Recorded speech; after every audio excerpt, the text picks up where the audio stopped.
A one-size-fits-all solution most dismiss as Never Land, yet hardly anyone contests what is the single determining factor. Some say it's capitalism, but capitalism is only a tool. It is about incentive, what incentivises. And what incentivises and empowers capitalists is money. So it's worth contrasting the limitations and incentives money dictates with the things people do without it. Not just as a principle or ideal, but as an existing parallel economy, a reality from the time when families first split and decided to exchange or trade. We don't have to regress to bartering or depend on human kindness or morality someone decides for us, or any already tried and failed communist or socialist economy that empowers a centralised hierarchical system. Nor do we need to eliminate the role of value or accountancy. It has to be non-discriminate and applicable everywhere, based on something people already have, and crucially, capitalists would love to get their hands on. So Harry Cleaver, asserting Marx was neither politically affiliated or an economist, nails this process that Marx stipulated all those years ago. So this is a quote from Karl Marx. The revolutionary overthrow of capitalism can and will only be achieved with the end of work as a means of control.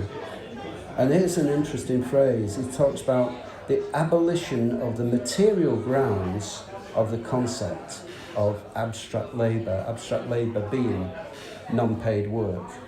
So I'll repeat that, the abolition of the material grounds of the concept of abstract labour, the thing that differentiates between paid labour, unpaid labour, official work, unofficial work. So that needs to be abolished, that discrimination.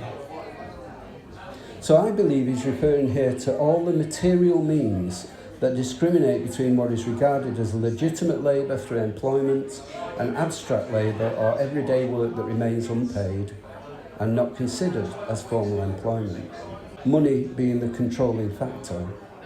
This is why his following sentence makes a lot more sense. As the memory of capitalism fades, the meaning of the word work will likely be reduced to its vernacular sense of exerting a lot of effort, or one of its scientific senses, for example, of exerted force causing a displacement. Human activities would continue to exist in all their variety, but there would no longer be any reason to lump those activities that currently fit Marx's definition of labour or work within capitalism under a single rubric. The problem would have to reduce itself to how to overcome the rise and fall of prices. The way to do this is abolish prices, and how? By doing away with exchange value.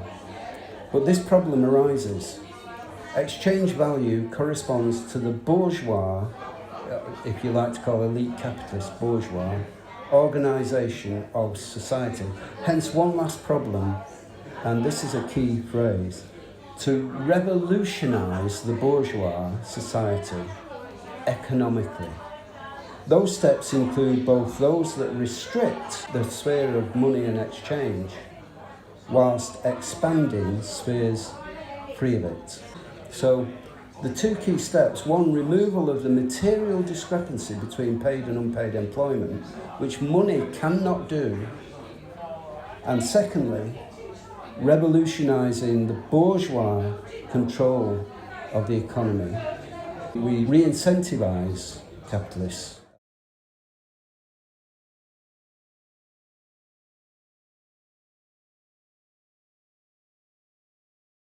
But how do you replace the embedded mentality of money?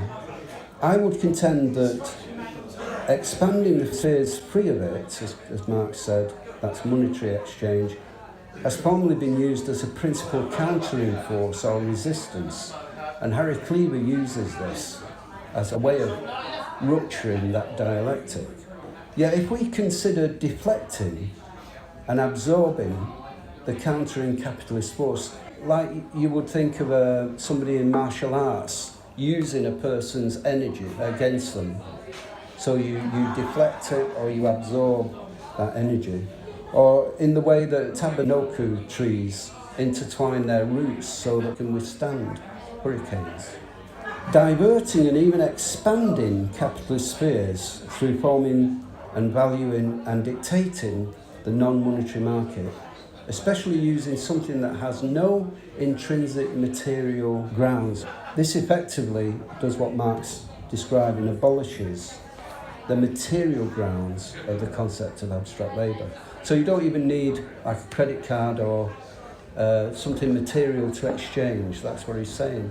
And in that way, our minds, our practices move away from this idea that trade and survival depends upon material transaction.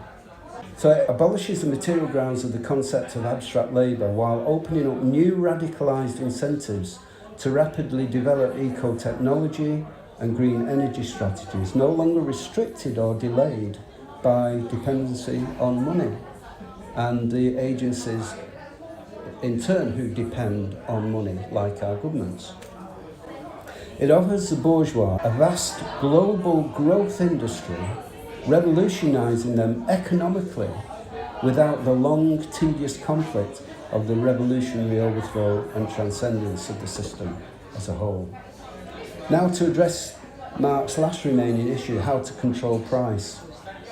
Removing price is neither sufficient nor necessary, but becomes a process of osmosis, where material monetary transaction is obsolete and no longer governs the psyche.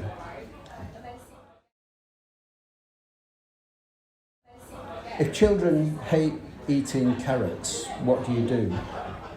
Put it in something that they like, basically, isn't it? So maybe bake them a carrot cake, or as you said, put them in dips so that they get used to it. The freed up market can be the carrot leading capitalists to the non-monetary economy that alters their perceptions and options both immediately and through long-term advantages and achievements. But firstly, has anybody said we can do this? There are many diverse non-monetary economies across the globe and 4,000 alternative, complementary and cryptocurrencies, some of which work successfully on national and international levels. But we hardly ever hear of these things.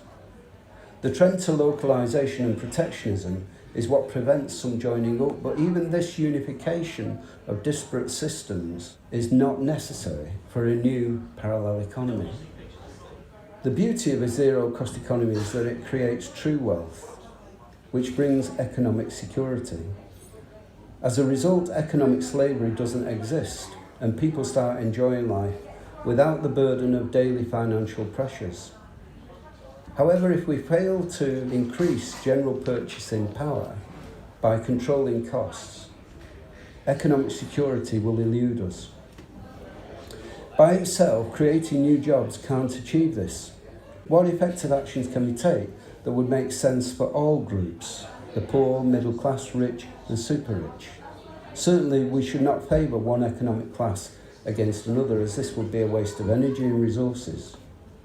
On the contrary, we should give elite capitalists the incentive to accomplish certain goals.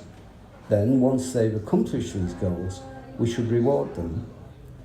It's important, though, that we withhold their rewards until they have met their desired goals. We should guide elite capitalists and other entrepreneurs in the right direction in the interests of the economy and the environment. They would enjoy all the pleasures of profit as long as they did things the right way. So this is one of US's top economists saying that this is possible, even in a monetary economy, because he's a monetary economist. This still presents a potential conflict and restriction of movement.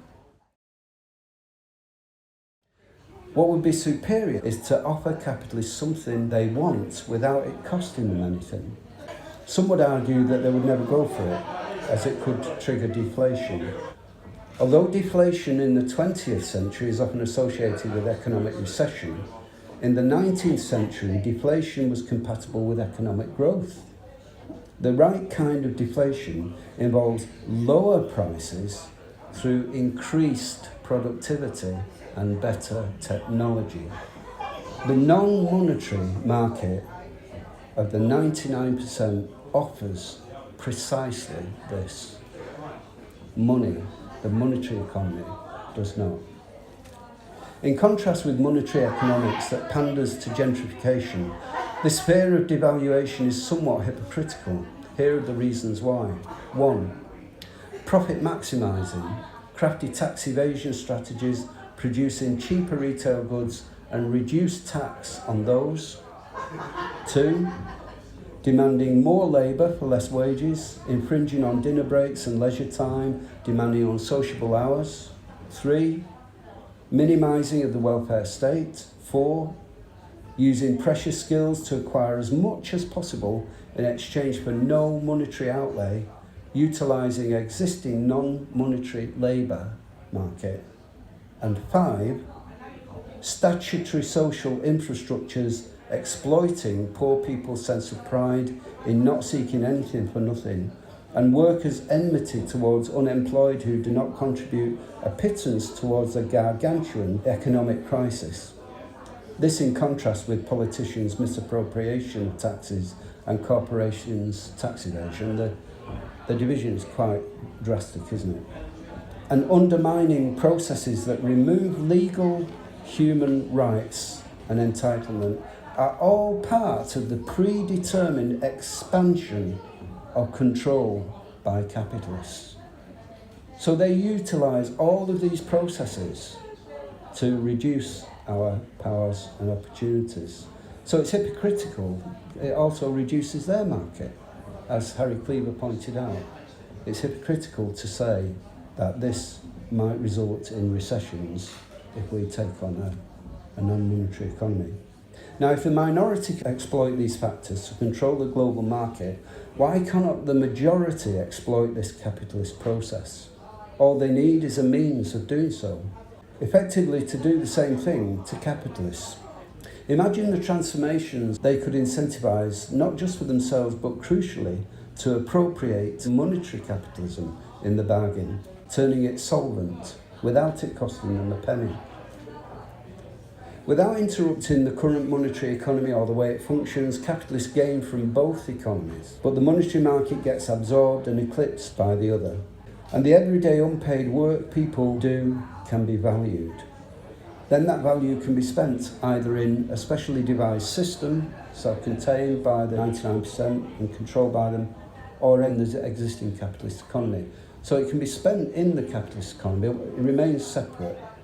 It is not money, it never will be money, but it can do what money does, but better, because it's not affected by the constraints that regulate money. And as a self-contained right, it's not controlled, it's controlled by the individual person who chooses what they want to do.